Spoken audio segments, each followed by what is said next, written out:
नमस्कार साथियों, स्वागत है आप सभी का YouTube channel Kuchaman online classes पर। सेकेंड ग्रेड शिक्षक भर्ती 2023 बात कर रहे हैं हम टीजीटी भर्ती की दोस्तों। और टीजीटी किसके अंदर? डीएसएसबी के अंदर दोस्तों। डीएसएसबी के अंदर बहुत बड़ा नियम संशोधन किया गया है टीजीटी भर्ती के लिए दोस्तों। इसके अंतर्गत अगर हम संशोधन की बात करते हैं तो दो प्रकार के, एक तो किया गया आयु सीमा में। आयु सीमा तो इतनी घटा दी गई है कि आपको विश्वास ही नहीं होगा दोस्तों। सिर्फ और सिर्फ ये जो संशोधन हुआ है ना, ये टीजीटी के लिए हुआ है दोस्तों, समझ गए। एक हुआ है आपकी योग्यता को लेकर, जैसे आप साइंस से हैं, हिंदी से हैं, इंग्लिश से हैं, संस्कृत से हैं, एसएसटी से हैं, मैथ से हैं, तो इनमें संशोधन, ग्रेजुएशन के अंदर आपके पास कौन सा विषय होना चाहिए, कौन सा विषय नहीं होना चाहिए, यह संशोधन किया गया है। तो ये अगर आप टीजीटी भर्ती की तैयारी कर रहे हैं तो यह बड़ा बदलाव आपको देखना जरूरी है। तो छोटा वीडियो, जल्द जानकारी, एक बार लाइक शेयर और चैनल को सब्सक्राइब करते जाइए। इसी प्रकार की जानकारी आपके साथ हम रेगुलर साझा करते रहेंगे दोस्तों। तो चलिए देखिए मित्रों, सबसे पहले देखिए, एज की मैं बाद में बात करूंगा, सबसे पहले मैं विषय ले लेता हूं। विषय के अंदर दो विषय लेता हूं। सबसे पहले एसएसटी और विज्ञान। एसएसटी और विज्ञान, इन दोनों की मैं यहां पर है जो बात करूंगा।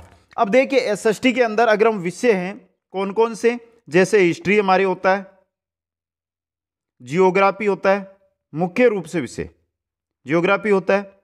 इसके अलावा पॉलिटी होता है, पॉलिटी के अलावा अगर हम बात करें तो इकोनॉमिक्स होता है। तो यह संशोधन क्या किया गया है कि अगर आप ग्रेजुएशन की बात कर रहे हैं, अगर आप स्नातक की बात कर रहे हैं, तो स्नातक के अंदर इन चार विषयों में से दो विषय आपके तीनों साल होने जरूरी है दोस्तों। इन चारों विषयों में से कोई दो विषय अवश्य होने चाहिए दोस्तों, समझ गए। जैसे कि एक जियोग्राफी है तो दूसरा हिस्ट्री,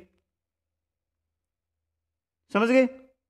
ये आपके जैसे हिस्ट्री और जियोग्राफी आपने लिए हैं तो ये तीनों के 3 साल है, ये विषय होने चाहिए। इनमें से आप आगे फिर फोरम है वो लगा सकते हैं टीजीटी के लिए। पहले क्या था कि जो 3 विषय हिस्ट्री, जियोग्राफी, पॉलिटी, अगर ये फर्स्ट ईयर में है तो ये फाइनल ईयर में भी होने चाहिए थे, लेकिन अब ये बदलाव कर दिया गया है। ये तो यहां पर तो कम है बदलाव, लेकिन जो हम बात करेंगे हिंदी, मैथ, साइंस, वहां पर मैथ के अंदर वहां पर बहुत बड़ा बदलाव किया गया है। इसी प्रकार देखिए, यहां पे समझने का आप प्रयास कीजिए। यहां पर अगर हम बात करते हैं आगे साइंस की दोस्तों, साइंस के अंदर देखिए, एक तो जूलॉजी हो गया हमारा, एक बॉटनी हो गया हमारा, एक केमिस्ट्री। साइंस की बात कर रहा हूं मैं, मैथ के अंदर फिजिक्स आता है यहां पर। अब देखिए यह, तो इनमें क्या रहेगा कि जो है इनमें से कम जैसे जूलॉजी और बॉटनी, ये आपके 3 साल होने जरूरी है। यानी कि ये नहीं कि आपके केमिस्ट्री अगर आपने 2 साल रखी, तीसरी साल इसकी जगह कोई दूसरा विषय ले लिया आपने, तो भी आप टीजीटी के अंदर अपना फॉर्म लगा सकते हैं। जूलॉजी और बॉटनी 2 विषय ही आपके है तो दोस्तों।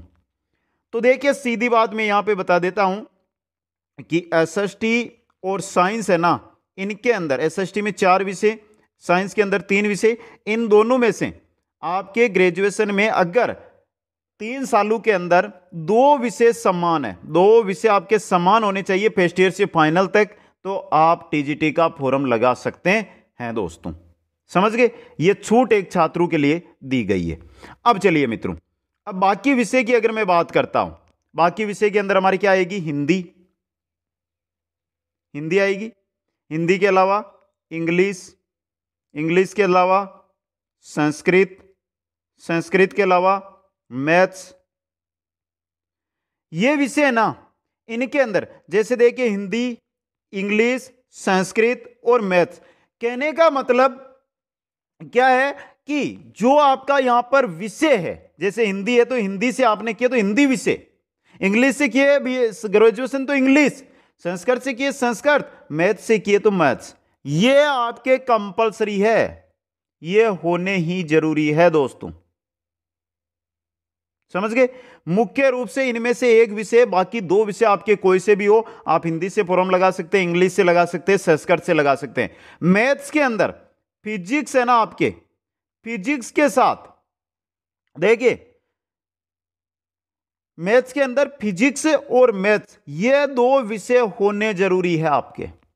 इनके अलावा तीसरा विषय आप उसमें कंप्यूटर साइंस ले सकते हैं, केमिस्ट्री ले सकते हैं, स्टैटिक्स ले सकते हैं, इलेक्ट्रॉनिक्स ले सकते हैं, कुछ भी हो, लेकिन फिजिक्स अगर और मैथ है आपके तो आप टीजीटी के अंदर मैथ से फॉर्म है वो अपना अप्लाई कर सकते हैं दोस्तों।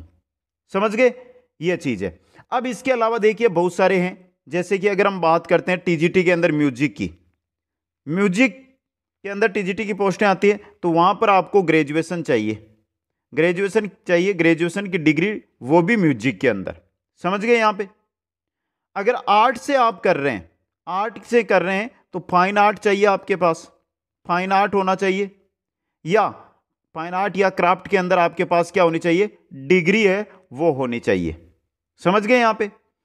अब अगर आप बनना चाहते हैं पीटीआई सेकंड ग्रेड के तो आपके पास क्या होनी चाहिए, बीपीईडी होना चाहिए, बीपीईडी होना चाहिए दोस्तों। समझ गए।